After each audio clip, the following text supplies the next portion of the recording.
What's going on, Johnny Nation? Welcome to episode 178 of the Eye of the Storm podcast. My name is David Barham, and St. John's did something on Saturday afternoon that they have only done once, dating back to 1961, and that's beat the Creighton Blue Jays on their home court. That's right, following a strong performance on the road at Butler, the Red Storm carried over that momentum to Omaha and knocked off the Blue Jays 90-73. Coming into this week, off of an incredibly disappointing loss to Providence, many people started to doubt St. John's. Many people started getting louder with their criticism and cynicism. I questioned the team's toughness and resolve and said this week would likely determine the fate of the season. And well, St. John's, with their backs against the wall, answered the call and then some and got not one, but two road quad one wins that not only, I believe, restored confidence in themselves as a team, but reestablished St. John's as the second best team in the conference. On the last episode, we posed a question. Was that Providence loss the kick in the butt that this team needed?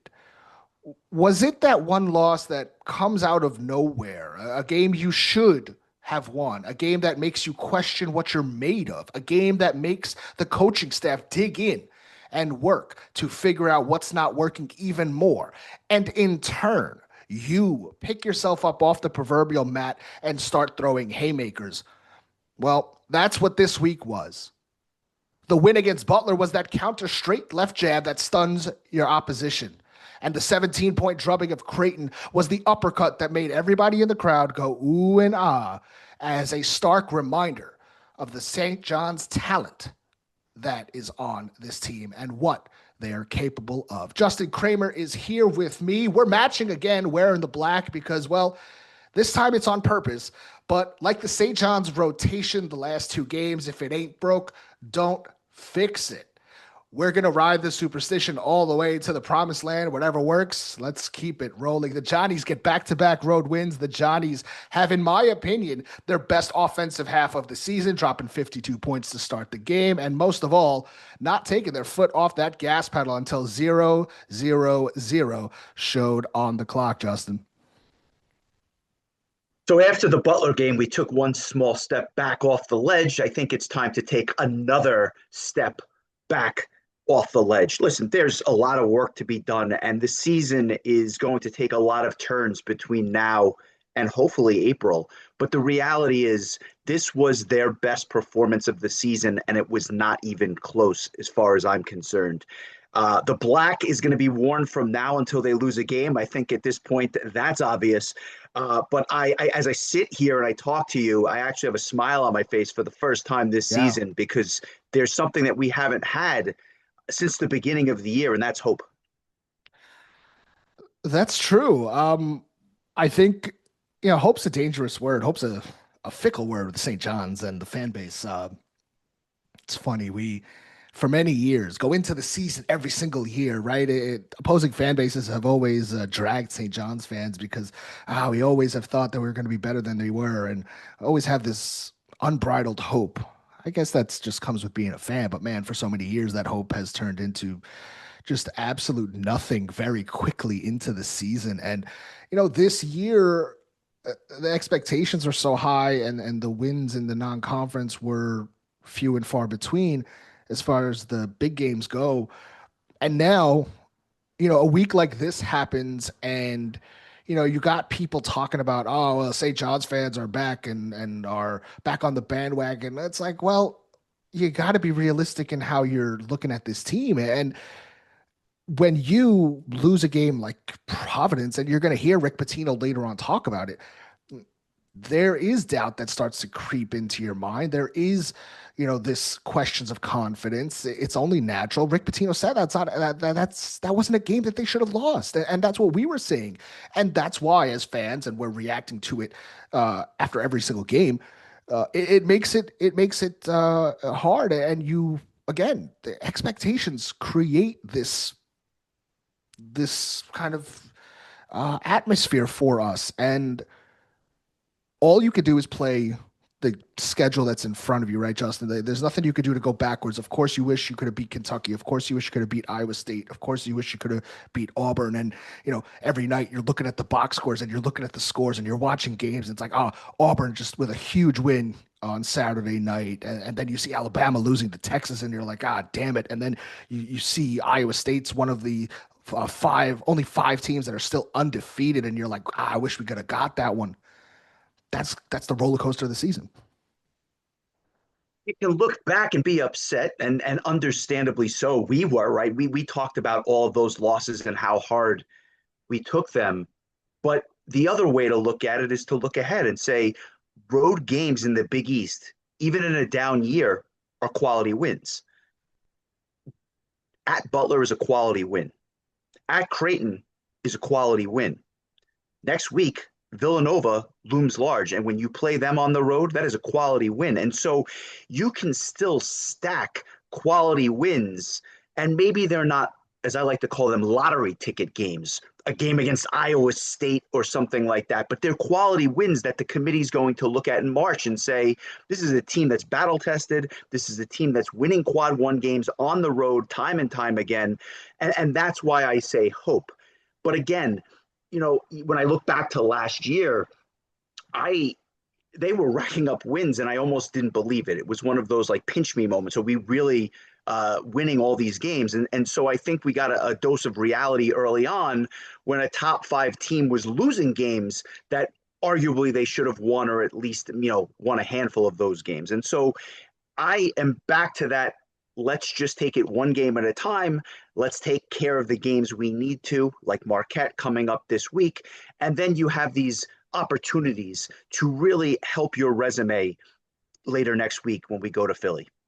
Well, Justin, I'll ask the question that we asked again last week, because it seems like the answer is starting to come to fruition. And that Providence loss, was it the kick in the ass that this team needed? I mean, look, Rick, the staff, everybody, all the 19,000 fans that were at the Garden, nobody really thought that St. John's was going to lose that game. Nobody thought that St. John's was going to blow the lead like they did in that game. And then just that second half collapse happened. And you leave that game, and I'm sitting in my seat for 10 minutes after the game in disbelief. And I had people even text me and said, "Oh man, we saw you sitting there. We wanted to come, we wanted to come up to you." But I was like, I figure leave him alone.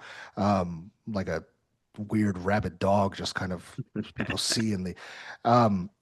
But just, I mean, like, could that be the launching point? And I know you always kind of look for those moments, especially later on in the season. But man, the way the team has responded, especially back to back, especially on the road, the way that second half against Butler looked and how it transitioned into that first half against Creighton, which we're about to get into, was that indeed, the kind of nudge and push. And, when you're teaching your kid how to ride a bike and you kind of give them that first little push to get them going. I mean, was that the moment? Was that loss against Providence at Madison Square Garden in front of their own fans that moment? I think it's too early to tell, but if this success continues into this spring, then yeah, I guess it was the moment, right? Because that you're going to look back and it was an inflection point on the season. I think that I speak for the fans when I say I wish it would have happened a little bit earlier. Maybe the Auburn game as the kick or whatnot.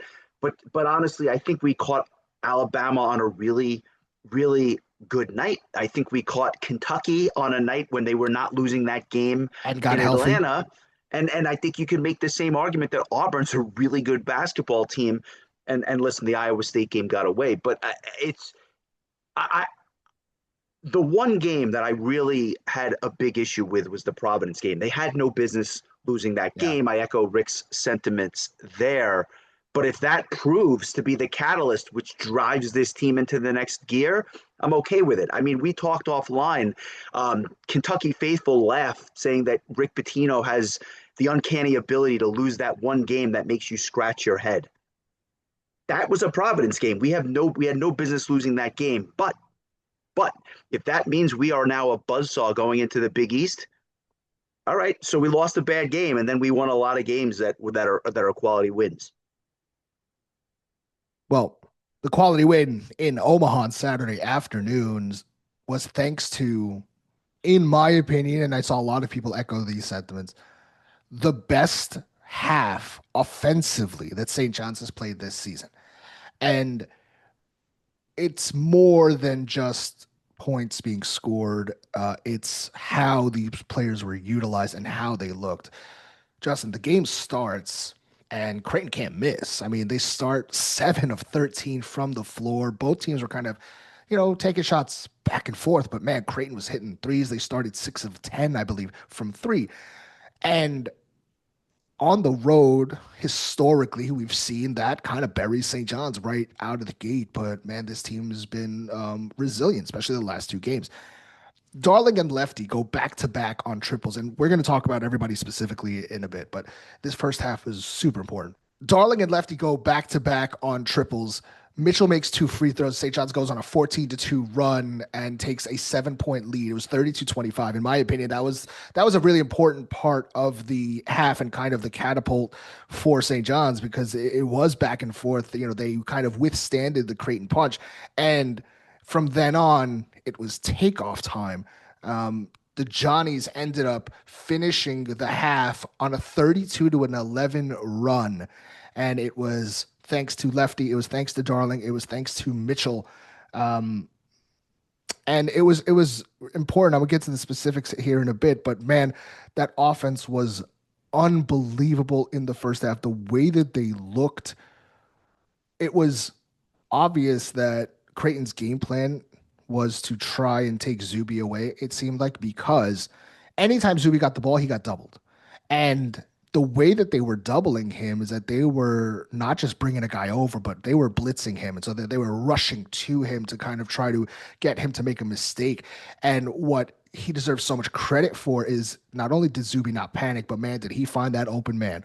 And we've talked about how Zuby's a great passer and he showed it off in this game, specifically in the first half. He made that right read every single time. And obviously, it was a game plan for Creighton. When they did that and Zuby passed the ball, it was to Lefty, and Lefty was banging threes. When they didn't double him, which was only a few times, but Zuby scored and he got those layups. So I thought that while he didn't stuff the stat sheet in the first half, Zuby was such a catalyst to how that team got going. And it was really what we've talked about all year wanting, and it's get the ball to Zuby and let everything else kind of flow off of it. But I think you saw, and I wonder how other teams the rest of the season are going to react to it, is that you finally saw a pick your poison moment where it's like, all right, if you do this to Zuby, he's gonna find the other guys that are open, and they got enough shooters now that it seems like they're gonna make you pay. Yeah, you hit the nail on the head. I want to start by saying that I don't believe Creighton is a good defensive basketball team. So everything we say from here on out, take it with a grain of salt. Creighton wants to blitz you with their offense, and they could not get a stop at all when it mattered in yesterday's game. And so I think that's why the score ultimately was what it was. But your point about running the offense through Zuby could not be any more spot on. And this is credit to the coaching staff. They knew, I think, that Zuby was going to get double teamed because without Ryan Kalkbrenner in the middle, Creighton had no answer for Zuby Ejiofor.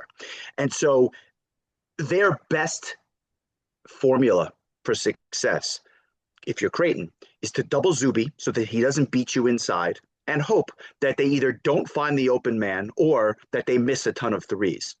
Unfortunately for Creighton, and fortunately for everybody who wears red, every time Zuby got the ball, it seemed like the double came. The ball would find its way to Lefty, who was running around the perimeter, and he was burying those shots. Yeah. And we'll get to Lefty more later on. But the game plan was drawn up to perfection, and Creighton had no answer when St. John's was burying threes.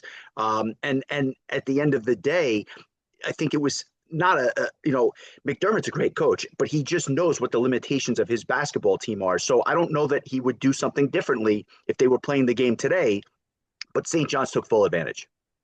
At the end of the podcast, the last episode, we said, hey, we don't miss Ryan Kalkbrenner, we don't miss Baylor Shireman, I don't miss Stephen Ashford, but this is the reason why. Those guys made you pay. on offense. Those guys changed how you were defensively attacking the game. And Owen Freeman is not Ryan Kalkbrenner. I said it on the last show. And I mean, you saw they kind of barely played in this game. And Very few people are. So to be for fair, sure. that is an asset that is nearly impossible to replace. But you But got to find a way, and but it's he just and along with Josh Dix were two of the biggest were Creighton's biggest additions in the offseason. And listen, in Vegas, I heard what the NIL haul for them was and what they paid, and it's astronomical. So for a big man, and listen, Owen Freeman was phenomenal at Iowa. So was Josh Dix, and Josh Dix, I think, is probably Creighton's best player. And credit to St. John's because they held all of them in check in this game. But I think you have to credit St. John's. You have to credit Zuby because he made the right play every single time. yes, yes, and only one turnover. So the ball was Huge. running through him. He had one turnover, and to your point, when they doubled him, he found the right guy, and when they didn't, he made him pay inside. It was beautiful. But Justin, also like, I mean, Zuby Ejiofor is most likely going to be drafted in the NBA draft next year. There's a chance that he's a low first round pick. This is a guy that knows he has all eyes on him. Um, in that kind of sense, you would think that, all right, maybe there's a little bit more of an emphasis to score. No, man, Zuby made the right play. And I think that, God, when you have so many eyes on you to do what he has done the last few games, especially he's been scoring the ball at a very high clip the last few games, but to do that in that first half and in general, he didn't have a monster game scoring wise, but man, did he impact the hell out of this game. Lefty had the points, Sellers had the points, Darling had the points, but Zuby had the impact of just finding these guys and making it so easy to score. Listen, you score 90 points in a basketball game and you're going to likely win most of them. Zuby was such a catalyst to make those plays and to find your spots. It's something that we've talked about when bringing up Ian Jackson and kind of learning the position. That's what separated and what made Danish Jenkins so great is that he always knew when to go and when to feed and learning that part of the offense. Obviously, as a point guard is important, but just learning that as a basketball player changes the whole dynamic. And when Zuby is one of your best passers on the floor, um, just it gives you such an advantage. I think you saw a St. John's offense that looked so in sync, that looked so cohesive, that looked so comfortable. And to do it on the road at a place that you don't win, 1 of 13 going into this game, you can't credit this team enough, man. I am beyond thrilled at what I saw in that first half of the game in general. But I think Zuby, you know, he's not going to be the most talked about guy coming after this game, but he should be one of the main talking points. He was incredible. NBA scouts are a lot more intelligent than they used to be. And by that, I mean they're not just looking at stat sheets to say, oh, this guy scored 22 a game, he's going to be great. You see guys, foreign kids, freshmen that are drafted on potential. Yep.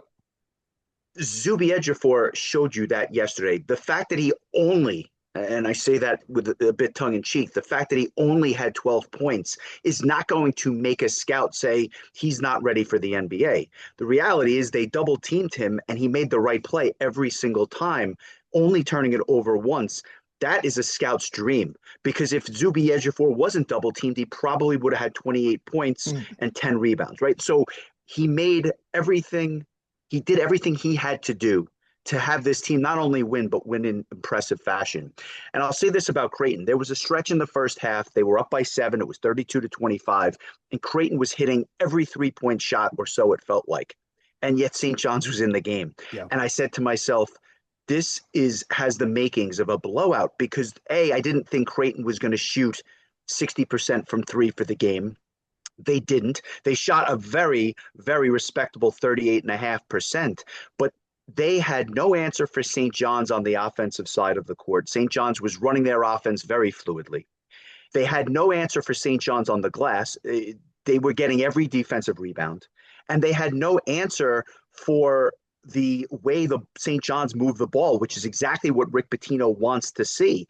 And so even though they were hitting all those shots, this was setting up a game in which St. John's was going to just take off, and they did. They scored those 52 points in the first half, and then they held serve in the second half, but the game was all but over because when Creighton came out in that second half and was just kind of trading baskets with St. John's, you knew the game was over. They were not going to make that run that they needed to kind of get back in the game.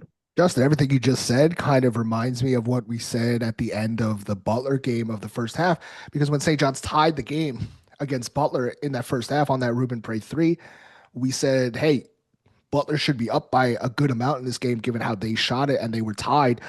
This is danger zone for Butler. And sure enough, it played out exactly like that. Same thing for St. John's. I think the nice part about this is that it kind of flipped. Is that this wasn't a second half game for St. John's. It was a first half game. So you kind of don't have as much of a worry. So very nice to see 54.3%. Yeah, Justin. But I was going to say, but they didn't blow the lead. Right. And that's key because there were games like we saw good halves or good spurts from St. John's, and they would, that game would get kind of dicey in the second half, and sometimes they would blow that lead, but that didn't happen here. And so that's the key. It was a great first half. And then, again, I used the phrase held serve, but it was they had pushed this to 25 or 26 before Creighton, they took their foot off the gas in the last 3 minutes. 54.3% from the floor. 52 points, 64% from deep, 7 of 11, 7 of 9 from the line. Out rebounded them 24-11, 7-0 on the offensive rebounding, which led to 8 points, 18-11 for the bench points in favor of St. John's, and 18-8 points in the paint for St. John's in the first half.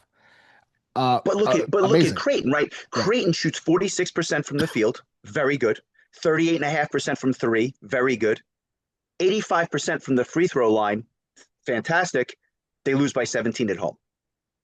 I mean, that's about as good as it's going to get on a road win against a very good Creighton team. So now look at what happened in this first half and the numbers and the balance, because that's what this game was about. It was about balance. Ozias Sellers, somebody who we've talked about on and off here. We've known that he comes into this team as a marksman, but has been up and down all year. There's been some flashes, there's been some really good games, and then it's like they've been working on figuring out how to utilize him all year. 14 points, 5 of 6 from the floor, 2 of 2 from deep. Lefty had 9 points, made all 3 triples. 7 points for Darling off the bench, 3 of 5 from the floor, made a triple after being benched all game against Butler. Zuby's 4 points, 5 assists, 2 steals. Mitchell had 6 points, 6 rebounds, but 3 fouls. We'll talk about that because that's important as well. Ian Jackson, 5 points and 3 rebounds. Thought he should have played a little bit more in the half, but obviously Lefty and Darling were so important. We're going to get to them. Hopkins, 5 points, 4 rebounds, 1 assist, 1 steal. And Joe Sannon, 2 points, was not great and went to the bench where he sat the rest of the game. Another talking point that we'll say as well. I thought it was interesting. Friend of the program, Mike Vaccaro of the New York Post, said over the last 40 minutes in front of 2 hostile audiences, so he's referring to the end of the Butler game second half and the St. John's first half, it was St. John's 94, Butler and Creighton 62. He said it was easily the best stretch this year for the Johnnies. So certainly agree with Mike there, but you hear that balance. I mean, that's what it really was. And then in the second half, well, it was Lefty starting over Mitchell because of the 3 fouls. And I thought right away it was kind of really interesting that I knew St. John's had this in control because Isaac Trout hit a 3 for Creighton, and Jackson answered with a 3 of his own. Bryce followed it up with a 3 of his own, and then that's it. It was the Johnnies with a 58-37 lead, and so you'd never let them kind of get back into this game. That 7-point advantage that St. John's had in the middle of the first half was like the closest that Creighton would ever get. And they coast in the second half, 90-73. The lead got up to as high as 26 points in the second half. And now we can extrapolate this specifically into what we loved and what we didn't love. And there wasn't a lot not to love. I think that we have to start with Lefteris Leotopoulos. Justin, I don't think what I'm about to say is too hyperbolic. I know it might sound like it, but I legitimately think that this entire season has flipped on its head and everything has changed because of Lefteris Leotopoulos. I think that he has been given not only a chance, but extended minutes. I think he has changed the way the rotation is being utilized. I think he has changed the way that the players around him are being used. And I legitimately think that this could be the key that unlocks the entire season. And I don't say that tongue in cheek. I don't say that with any sarcasm. I think legitimately, if you look at the beginning of the season and how everybody was saying, what the hell are these rotations? When are they going to figure it out? And now look, two games back to back where St. John's plays tremendously on the road. What happened in both games? You shortened the rotation. No more 12, 13, 11 guys. It's 8 guys. And it's all centered around Lefteris Leotopoulos coming in and being that guard. What did it do? It allowed Ozias Sellers to move off of the ball where he becomes more impactful. It allows Zuby Ejiofor and Ruben Prey and the bigs to kick out to not only have one or two shooters. Now you've got three because what we saw was Sellers, Lefteris Leotopoulos, and Darling play together as well as Ian Jackson. So you've got shooters surrounding everybody. Lefteris Leotopoulos has changed the season for St. John's on January 11th. I'm going to answer that with a really deep cut. So for everyone listening, appreciate the fact that we're going to go back in time a little bit. But my biggest criticism of Norm Roberts, yes, Norm Roberts, was his inability to adjust to situations over the course of a season. His refusal to play certain guys, his unwillingness to yield to perhaps the better basketball players that were underclassmen, etc. What Rick Pitino did by going with Lefty, who had 29 minutes, tied for second most on the team, mind you, was adding another dynamic to this team that we hadn't seen earlier on. And so, again, that adaptability or that flexibility or that willingness to tweak things is what makes Rick the coach that he is, at least in part. There's many reasons. That's one of them. Lefteris Leotopoulos deserves every single second that he was on the court yesterday. I was surprised earlier on that we did not see him more. And again, I understand the NIL situation and the fact that these are hired athletes that are playing at a high level of basketball. Lefteris Leotopoulos, however, was an absolute impact player and arguably the first, if not second best player on the court in yesterday's game. He was deadly. And so credit to the coaching staff for recognizing this. And I don't think it's hyperbolic. I think that when you factor him into the rotation, it gives the team another dynamic, another shooter, another guy to spread the floor, and another guy to take the pressure off Zuby down low when he is getting double teamed. I love the adjustment, and I think that you have to play him into the rest of the season because he can be that dynamic shooter that just keeps other teams honest. And what does it do? It allows you to rotate your guard situation now. Ian Jackson, Dylan Darling, Lefteris Leotopoulos, Ozias Sellers, and Josan Sanin. Now, Josan Sanin is playing his way out of the rotation. Now, obviously, you're still going to use him. He's 6'5". He can score the ball, but he hasn't been playing great lately. And Lefteris was called upon. Dylan Darling was called upon, and they were ready. And I think that that's really important. But now you've got 5 guys. You've got 5 guards that you can now look to.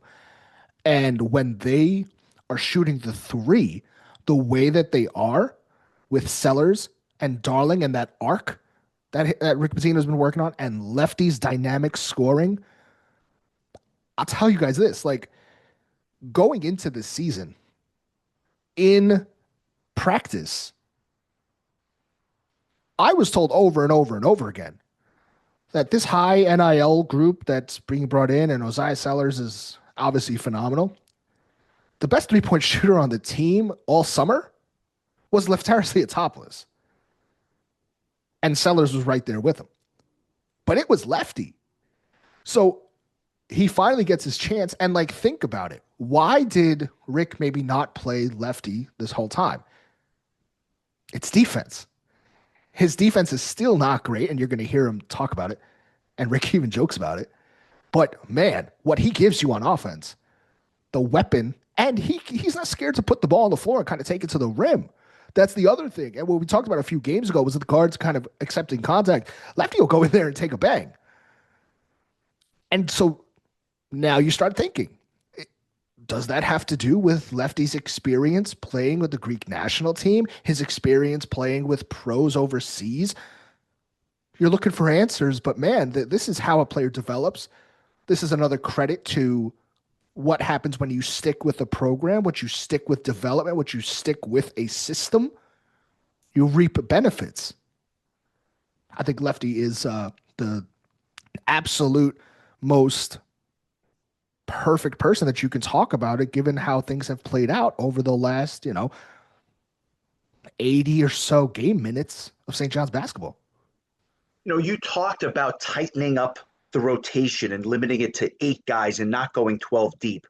I'm going to respectfully disagree. I actually think that even though the rotation has been about 8 guys each game, you're seeing it from different guys. In other words, they have the 12 deep.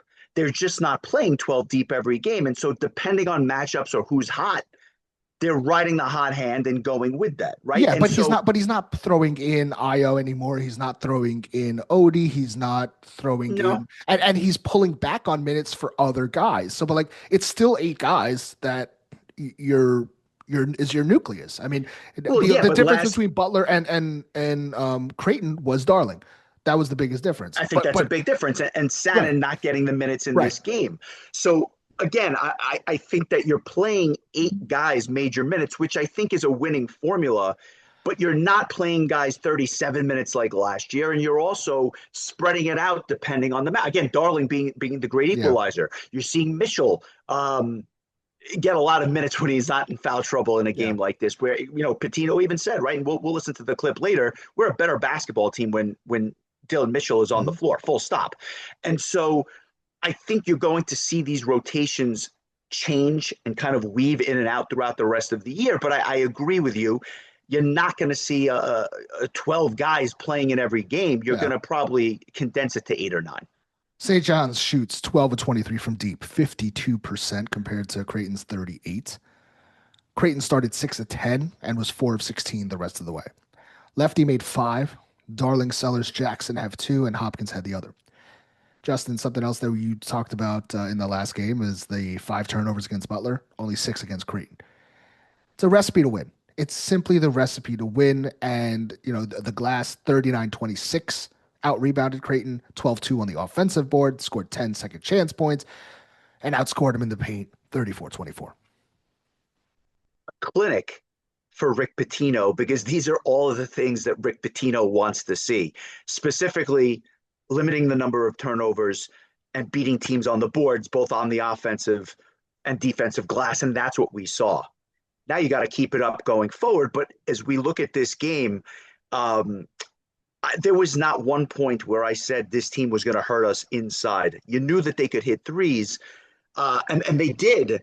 But I loved, even from Jump Street, when they were down 7, I was not that nervous. And in years past, if we had fallen down 7 in Omaha, I think I would have been starting to throw the remote control and pacing back and forth, but I didn't. I was remarkably calm, especially given the out of conference play. But this was a clinic by this St. John's team. And I'll ask you, if you had to pick an MVP for this game, and it's not an easy question, do you give it to Lefty?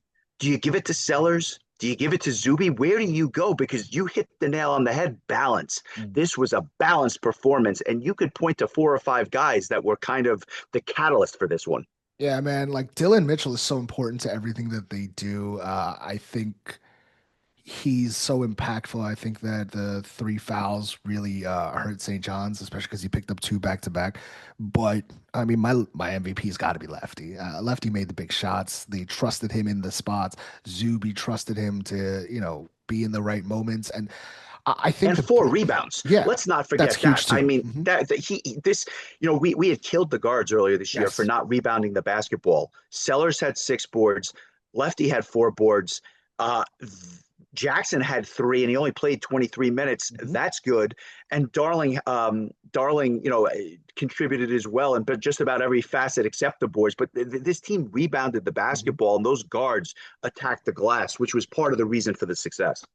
One thing I will say about Lefty, and we're about to play all the clips, what made Lefty really successful in this game, and I hope people were paying attention to it, is Lefty is not just standing around waiting for the ball. And the reason why Zuby gets a lot of credit, and I think Lefty is my MVP, obviously, for the game, is that Lefty was able to reposition and get himself into those spots in order to be in Zuby's sight line, make sure that Zuby had those passing lanes to get him the ball. And again, when you're a three-point shooter and that's what you're known for, make the damn shot. Lefty did that. And so, again, on the road, the hostile environment, which is, I guess, not that hostile because Creighton fans aren't that crazy, but like it was still a road environment. There's not a lot of St. John's fans there. It was a Saturday afternoon, packed gym, and the fans were clearing out by halftime. So Lefty's my MVP.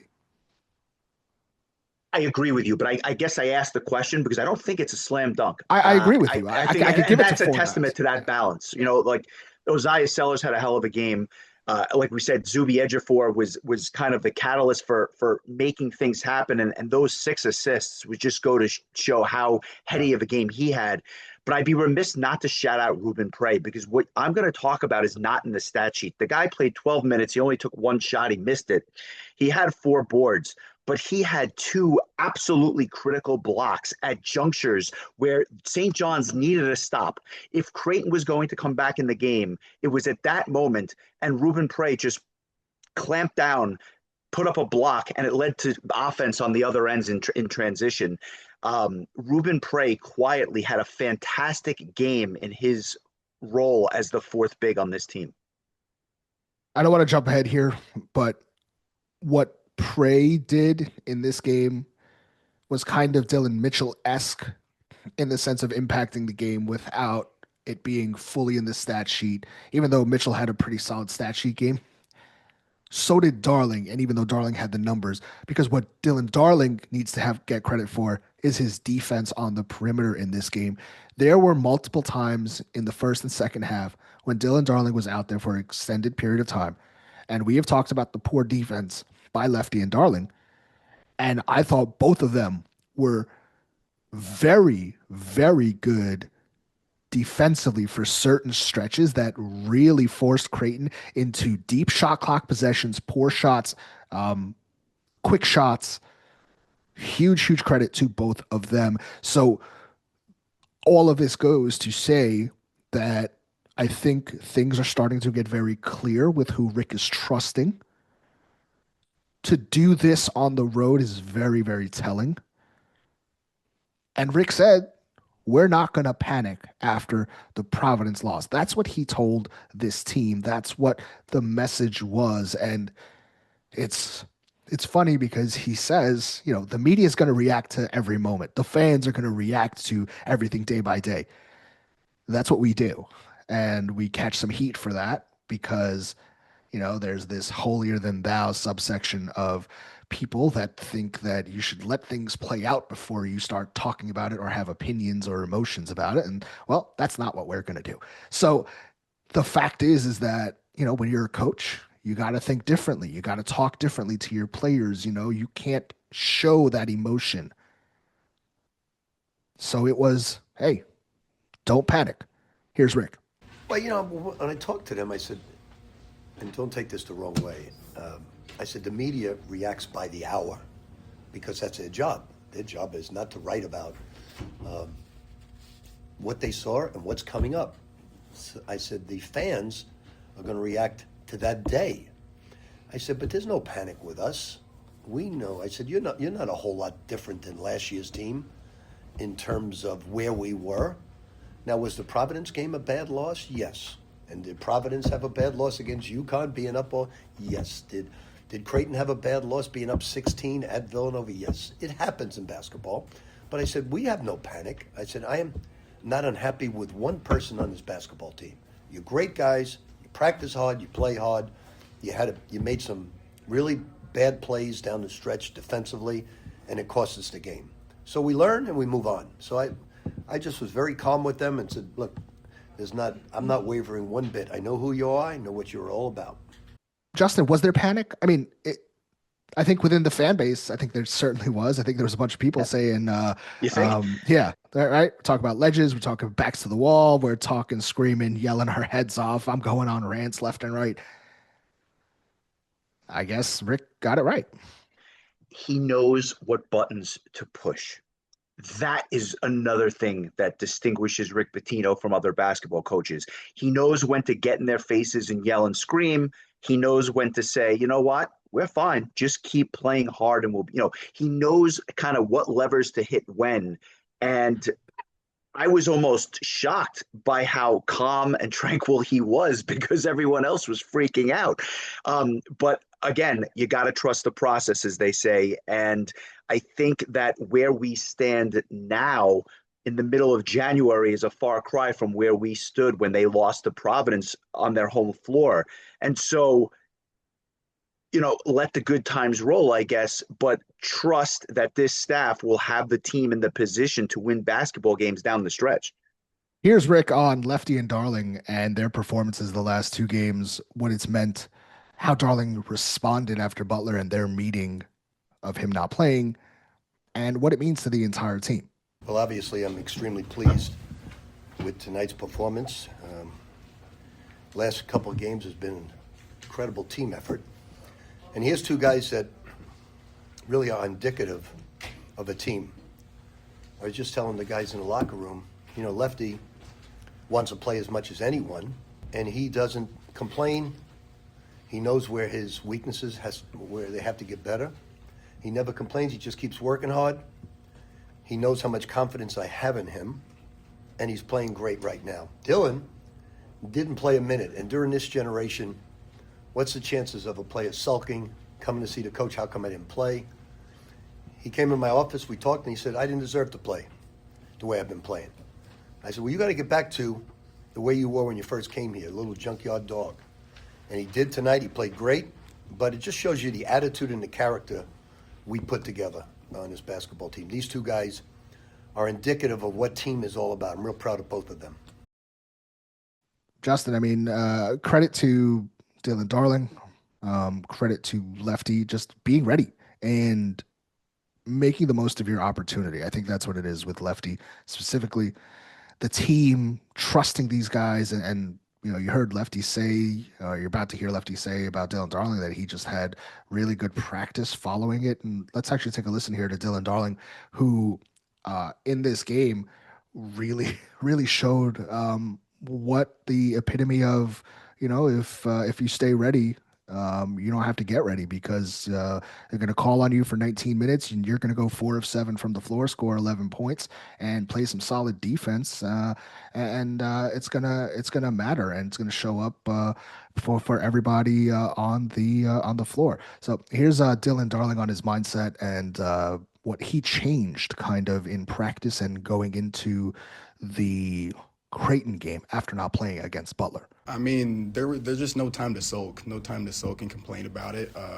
I realized that I wasn't productive at all in the Providence game, and I understood why I didn't play, so I tried to come back and practice and just try to get better and, practice being aggressive and just staying ready. And tonight came out, I was aggressive, and I approved of it. He was great in the last two practices. He was great. Aggression. Justin, that's the difference. Aggression. We saw that with Bryce Hopkins, how he got aggressive and changed the way that the offense really looked because of him. Dylan Darling was aggressive. I think more so on defense. He looked a lot more engaged. You can't credit it enough. And we talked about Lefty being now a huge rotation piece in the guards. If Dylan Darling can play like that, then yeah, you put him on the floor because as long as he's not getting beat defensively and he's confident with that shot, you got a lot of weapons you can interchange now at the guard spot. And I'm comfortable with him playing 19 minutes a game. I don't know that he can play 38 minutes a game. They have other weapons that they don't need him to, but in that role, I think he's perfect. And how nice is it to see him drill 2 out of 4 from 3? And I say that because earlier on in the season, there was a stretch. I think he was 1 for 15 to start the season. As the old adage goes, he couldn't hit water if he fell out of a boat early on, but he's starting to hit his shot. And you knew he wasn't as bad as he was earlier in the season because he's just too good of a shooter to miss that many threes, but it's coming along and he's rounding into form. And I think he's getting more comfortable with the speed of the game. He's never going to be lightning quick. It's not who he is. But the phrase is junkyard dog. And that's what you want out of your point guard or your backup point guard, as the case may be.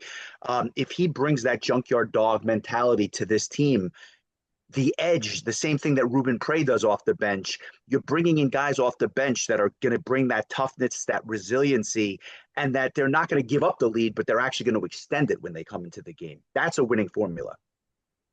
Lefteris Leotopoulos, last 2 games, 27 points. He's made 7 threes. Time to hear the funniest clip, I think, from a press conference this season.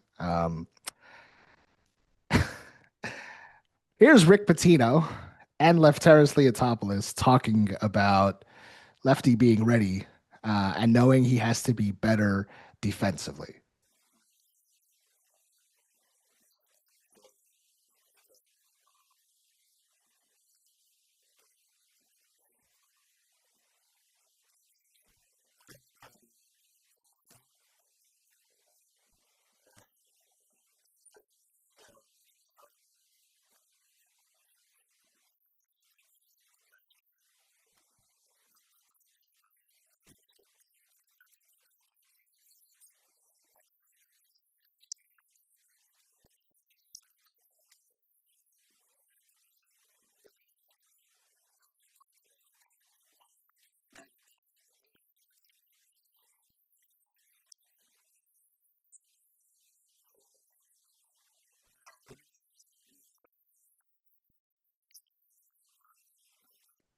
Dave, do I have to get an immigration lawyer on the phone? Is there something to worry about here? I mean, obviously Rick talking tongue in cheek, but that to me, that levity, that's again, it's that master manipulator and Rick Pitino kind of getting guys loose and getting them comfortable so that they can have a performance like this. But do I have to start making some phone calls? Man, if you ever wanted to have a camera in the huddle to hear a moment, because you know damn well that Rick saying that in this press conference is far more light than he probably meant it in the moment, because there was probably a few F words involved in that statement. And man, you just wish those Vice cameras were there for that one, because that would be an absolute classic moment. But credit to Lefty, honestly, for knowing that he has to be better defensively. You heard me say on the last podcast that, man, he's been a turnstile defensively, and he was. I mean, clearly he knows that he's a little step slow on the defense and the lateral quickness, to bring back another callback from last season. But huge game for Lefty being ready. I think it's hilarious that Rick can talk that way with Lefty. I think it shows his trust in Lefty. I think it goes back to what I said. And here's Lefty again talking about his experience of coming back for year 2 and the emergence of him from Rick. And we're going to play back to back here because it's going to take us into our next point. But Lefty, phenomenal in 2 games. And here's his experience helping him get to this moment in the season. I was here last year. I was here when we lost here by 1. All the experience I got from last year, I think they coming through when I'm getting on the court. And yeah, as I said, like my teammates trust me, and I trust my teammates. And when I get in the court, I don't think like any of points or rebounds. I'm just thinking to be good defensively. And he's definitely not thinking about that. And just win. Lefty, did this team or this group, ever lose confidence or waver after last week, losing the game to Providence and knowing you had 2 really big road games this week? Did this group know that you guys were capable of performances like Tuesday and like tonight? I think after the loss, we just gathered together and we said, we're not going to lose anymore. We're going to be great on the next practices, and we were great. We were playing aggressive, and we had a lot of energy. And I think this translated on the court. Yeah, I think anytime you shoot the ball like that, he's a veteran. He played on a national team this summer. He knows how to play the game. Is he a little weak defensively? But he's getting better. He's trying. He rebounded the ball in the last 2 games, which is great. I think he had 4 or 5 tonight. So he's getting better and better. But I'm going to tell you something. When Dylan Mitchell's on the floor, without question, we play our best basketball. Because he gives us another guy who can push the pace. He gets us in a pace. And pace is very important to this basketball team because we scored 90 points. And I believe you had 52 at halftime. Justin, you just heard Rick say and talk about Dylan Mitchell's impact. Dylan picked up that 3rd foul, and it's huge because it takes him off the court, and luckily St. John's is able to withstand it. But Dylan Mitchell in this game, Dylan Mitchell over the last few games, 8 points, 9 rebounds, 3 assists, only 1 turnover as a guy who has the ball in his hands a lot more now, and he only played 19 minutes. Had a plus-minus of 15. The point forward thing is real. He is the guy that is kind of responsible for the pace of St. John's. You know, he's catching it off the rebounds. He's running it up the floor.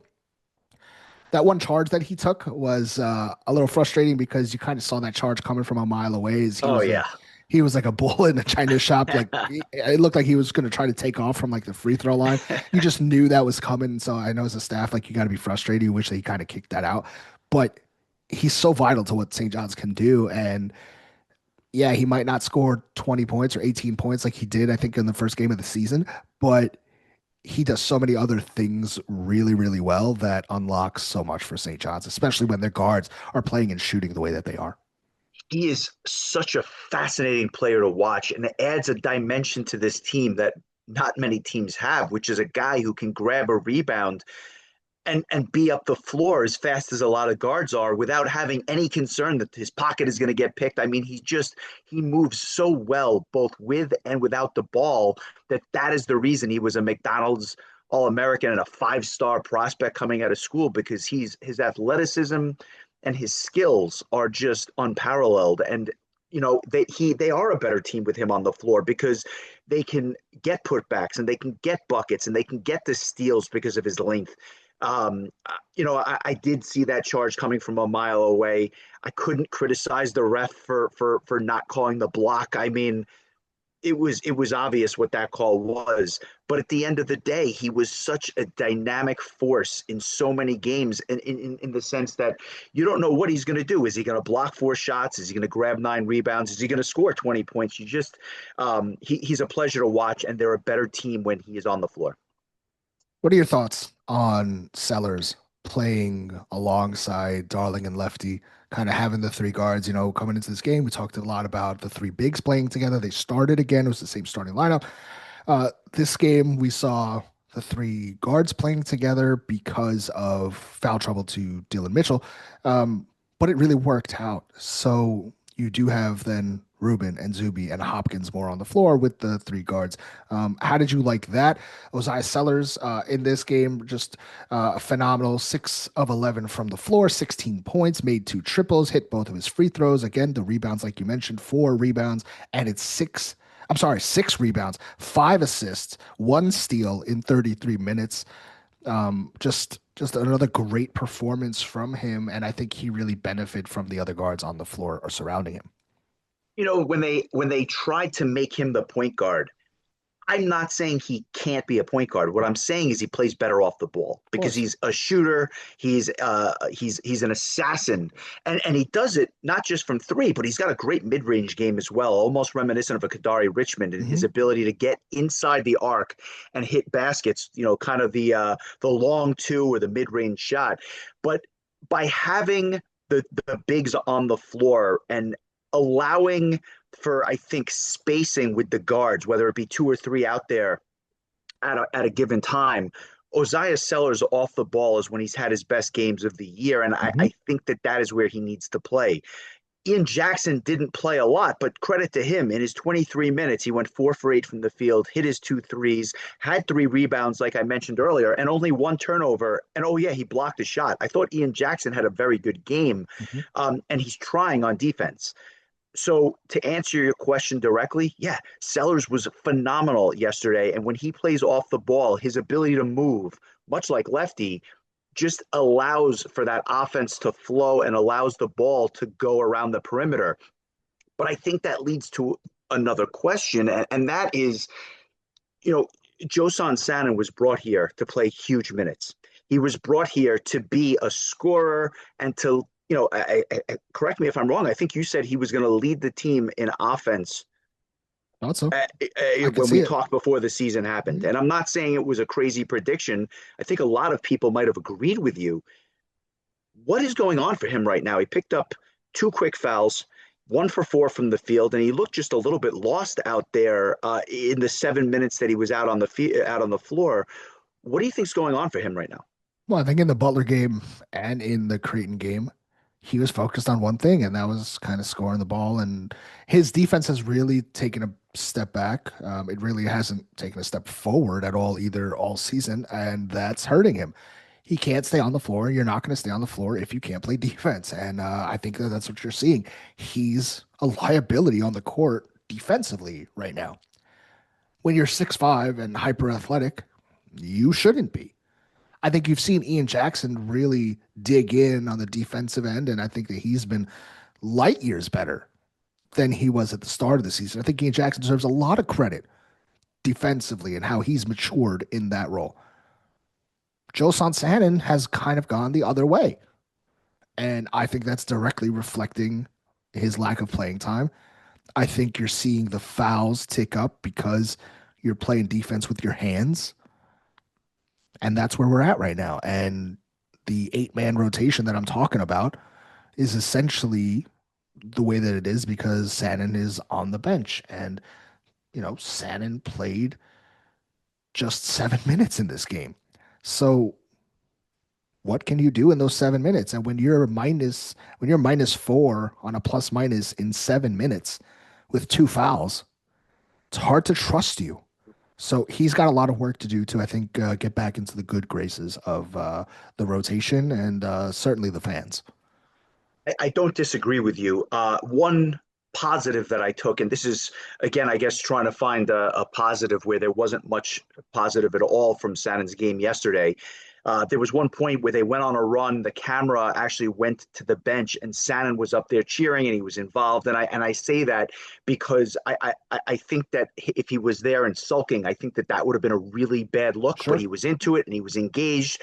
And so my hope is that, you know, I don't expect him to start against Marquette on Tuesday, but I think that he should be the 6th man. I would like to get him going and see if he comes in that first guy off the bench and maybe, you know, get him a few quick looks at the basket and see if that defense can just improve throughout the week.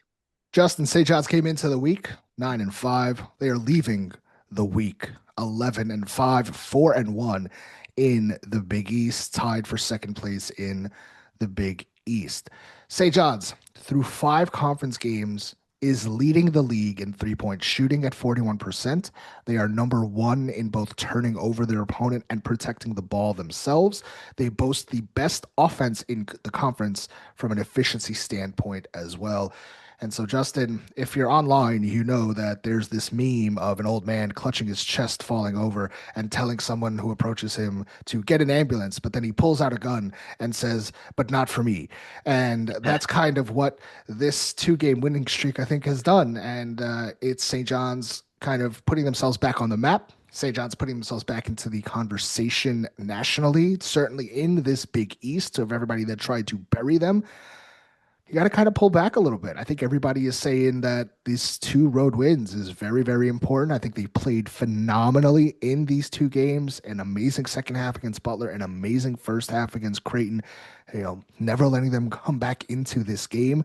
And now you got Marquette on Tuesday at Madison Square Garden. And like you mentioned to start the show, another quad 1 opportunity against Villanova on the road a week from yesterday and Saturday. One game at a time at this point. Go out there and beat Marquette at home, and then look ahead to Philly at the end of the week. St. John's gets the 90-73 win over Creighton. They finally close the door and bulldoze the house of horrors that is Creighton's home gym. They are now 2. They got two wins on the road in Creighton all time. Thank goodness for that. Johnnies kind of getting going here. Step in the right direction for sure. Marquette on Tuesday at the Garden, a reeling Golden Eagles team that certainly has not seen a Marquette-like season for sure, as they are at the bottom of the conference, something they are certainly not used to. But this is a pivotal game for St. John's because you cannot have a hiccup here. You absolutely cannot have a hiccup. You must go into this game like you're playing UConn and take care of business. It is vitally important. Some people are going to probably call this a trap game as the look-ahead spot to Villanova on Saturday, but St. John's must take care of business. Again, another very quick turnaround for St. John's, so you got to get ready. You got to rest up as the Red Storm look for win number 12 on the season. He's Justin Kramer. Thank you so much, Johnny Nation, for listening. We'll catch you next time.